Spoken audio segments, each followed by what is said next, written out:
So ayun at dito tayo sa kay Bonita. Bonita. Eto, monetize na po at na-approve na po kahapon. Isipin nyo, 5 video lang ang aking reaksyon dito kay Habagat ay namoni. Thank you kay Habagat at congratulations Bonita. Hawak mo na ang bit. Hawak mo ang bit. Ito na. Ito na, matindi. Talagang walang sinasanto. Walang pinapatawad to. Lahat na lang talaga. Isipin ninyo, ako'y taka bakit marami pa nagtitiwala dito. Kaya bagat, sa ganito katampalasan yung bibig, ganito kaingay, ngaraw-ngaw, maraming kaaway, bakit marami ang nagtitiwala? Mag-isip-isip kayo, gamitin yung isip ninyo. Bandang huli, kayo na yung nakatulong, kayo pa ang masama, tandaan nyo yan. Ito na. Tatawagin na lang kitang Habagat kasi ang lakas ng dating mo eh. Talagang Habagat talaga eh. Kumbaga sa Baguio, signal number 10 eh. O, ito na. Galit siya sa number 1 reactor. Ano kasalanan sa iyo ng number 1 reactor kung iyon ay opinion niya, ang mga sinasabi niya? At hindi ka naman nasasagasaan, wala kang pakialam. Ito yung hirap sa iyo na kung bakit marami pang naniniwala dito kay Habagat. Oh, tuloy. Huwag ka na magnawa number 1 sa reactor. Huwag ka nang magnawa number 1 reactor at ikaw lang ang magngangawa. Ikaw lang ang magsasalita. Ikaw lang ang mag-aangas. Ganun ba? Oh. Alam eh, tikom na lang ang bibig ng lahat.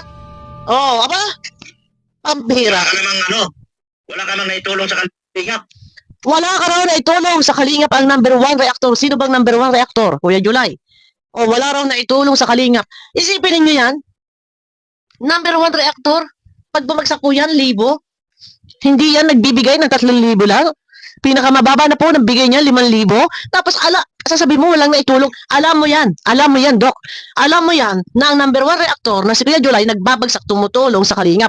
At alam mo rin na si Bonita o Bopil Vlog ay nagbibigay tumutulong sa landingpad.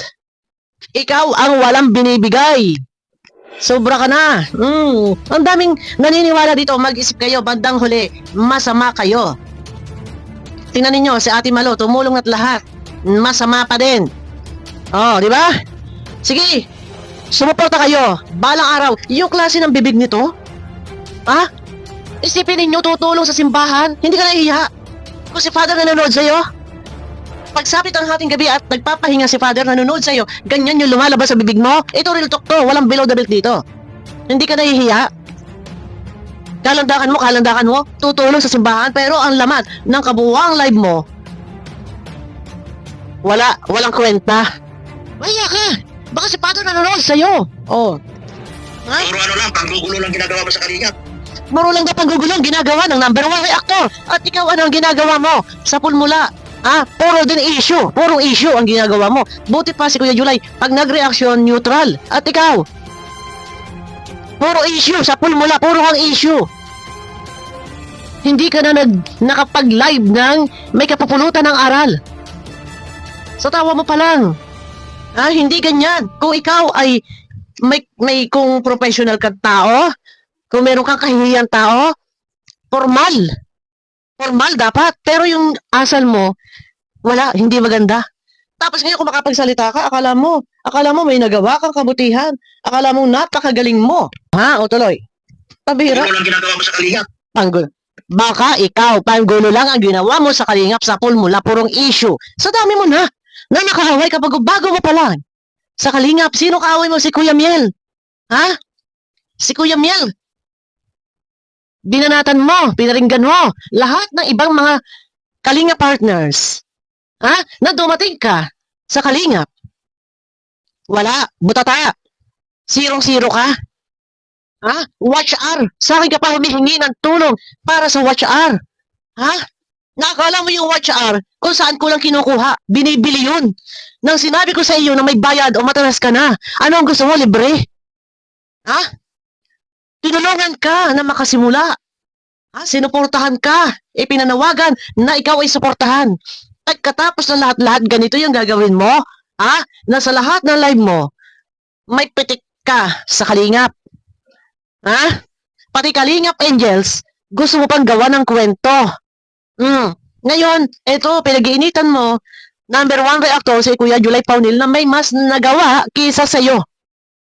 Hindi nga lang nakikita na si Kuya July ay nag-charity, pero kung sa tulong at sa tulong, mas malaki ang naging ambag ni Kuya July kaysa sa'yo. Para sa kaalaman mo. Ha? Sasabihin mo, walang nagawang tulong ang number 1 reactor. Mas lalo kang walang nagawang tulong. Dahil may na-scout ka, hindi mo kayang tulungan, kaya ibinigay mo kay Kalinga Prab. Hindi mo kayang pabahayan. Ha? Ngayon, magpapagawa ka ng simbahan sa lakas na loob mo na magsusulisit dahil wala sa Kalingap ang pagsusulisit bawal. Ngayon na ikaw ay sinasabi mong Team Guwapa, sasamantalahin mo na ang pagkakataon na makapagsulisit at may binibigkas pa po siya dito guys na di umano raw ay pwede raw pagawan po ng ikalawang bahay si Beyonce. Pagtutulong-tulungan daw po, pwede raw pagtulong-tulungan niya ng Team Guwapa. Tingnan ninyo ang mga plano niya. So, kung ito ay isusulong mo, itutulak mo, ikakampanya mo na paggagawa ng ikalawang bahay si Beyonce, ano magiging sistema? Magkakaroon ulit ng solicitation. At ikaw ang magsusulisit, otot mo. Oh, tuloy, ha? Kung makapagsalita ka, sabihin mo, number 1 reactor, walang nagawa. Natulong. At ikaw, ano nagawa mo? Ano nagawa mo? Ha? Isang taon nagtitiis. Ng tulo. Sa bubong sila ining, napagawa mo ba? Hindi. Ngayon, mangangahas ka? Tutulong ka sa simbahan? Ha? Gagamitin mo ang mga viewers, supporters mo, magkakaroon ng fundraising, paglilikom, samantalahin mo. Iyan ang gusto mo. Na may paglilikom na magaganap, mahiya ka. Kung nagpaplano ka na tutulong, dapat sarili mong pera. Ha? Hindi yung ipinanlilimos mo pa. Kinakalakal mo, gagamitin mo ang simbahan. Na magkakaroon ng paglilikom na pera, gagamitin mo pa yung mga viewers, supporters mo, mananawagan ka para sa pagpapagawa ng simbahan. Kung mananawagan ka, nagpaplano ka na ikaw magpapagawa ng simbahan, dapat mayroon ka ng sariling pera. Ngayon, sasabihin mo, itong si Beyonce, pwede pagawa to ng bahay. Pagagawan to ng mga sponsor. At doon, ha? May paglilikom na magaganap at ikaw ang maglilikom. Nag-i-enjoy ka. Oh. Otot mo. Sabi ko sa'yo. Number 1 reactor. Wala kang naitulong sa Kalingap. Tanong kita, kano ba? Oh, number 1 reactor, Kuya July. Ang number 1 reactor. Wala ka raw na itulong sa Kalingap. At ikaw, ano ang nagawa mong tulong? Ha? Ano nagawa mong tulong? Tanungin ko. Wala ka nga nagawang pabahay eh. Yung bahay nila Ate Marisa, nila Maria, nila Darlene, tabahayan ni Kalinga Prab. Ha?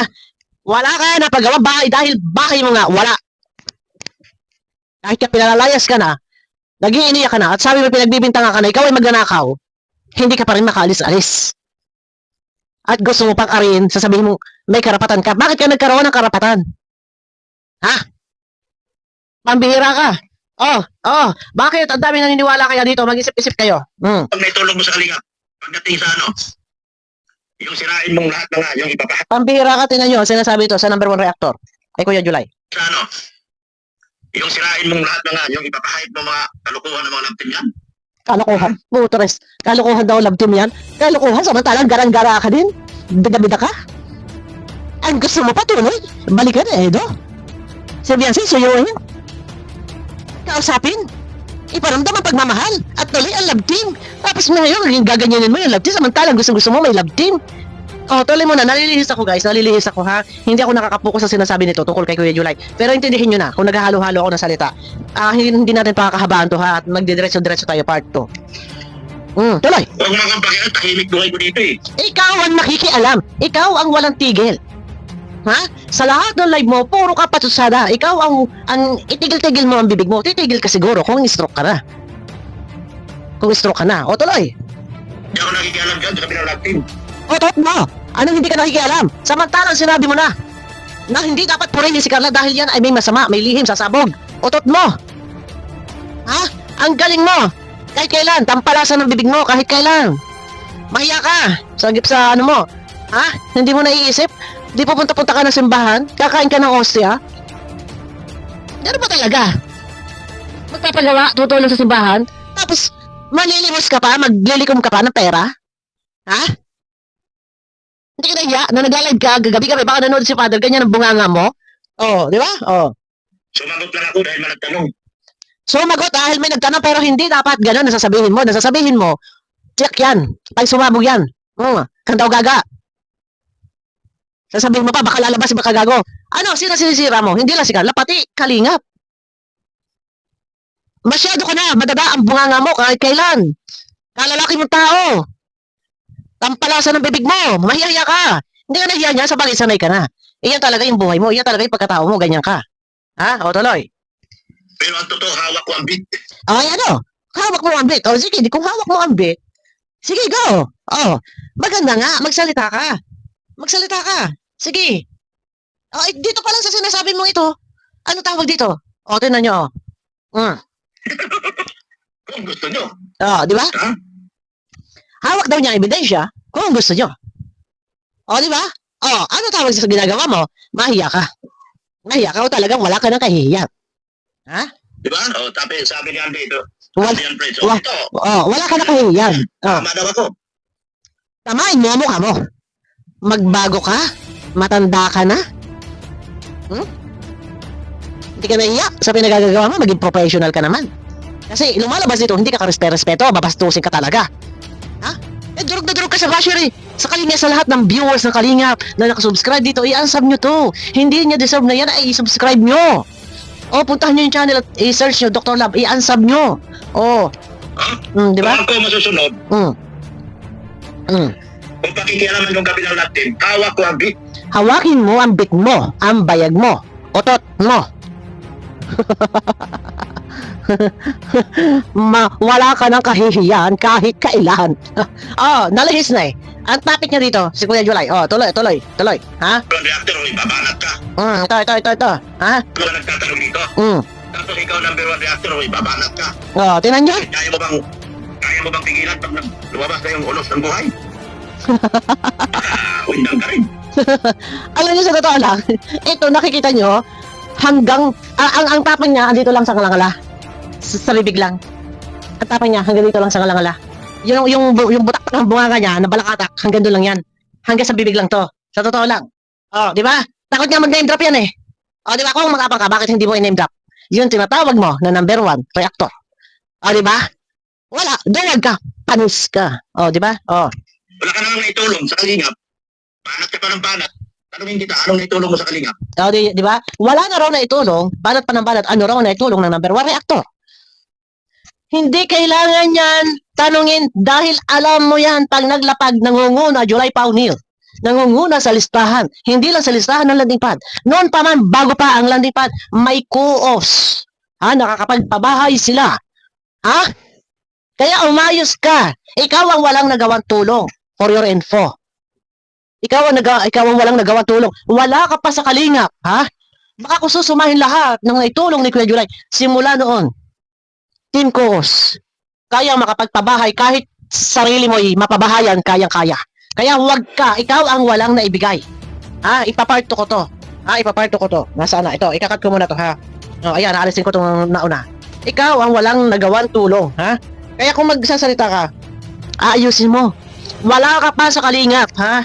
Limpak na salapi na ang naitulong ng isang number 1 reactor at ikaw, wala kang naitulong. Yan ang totoo. Nagkunwari ka, nagpapanggap ka na charity vlogger, tumutulong pero hindi mo kayang tumulong. Ha? Nag-scout ka. Anong ginawa mo? Ipinasa mo kay Kalingap dahil hindi mo kayang pabahayan, hindi mo kayang tulungan. Ha? Maging kiladalan kilano, hindi mo rin kayang pabahayan, hindi mo kayang tulungan. Sa tuwing pupunta ka ron, naririnig puro galing kay tita, galing kay tito, galing kay sponsor na ganito. Nasaan ang mga kinita mo?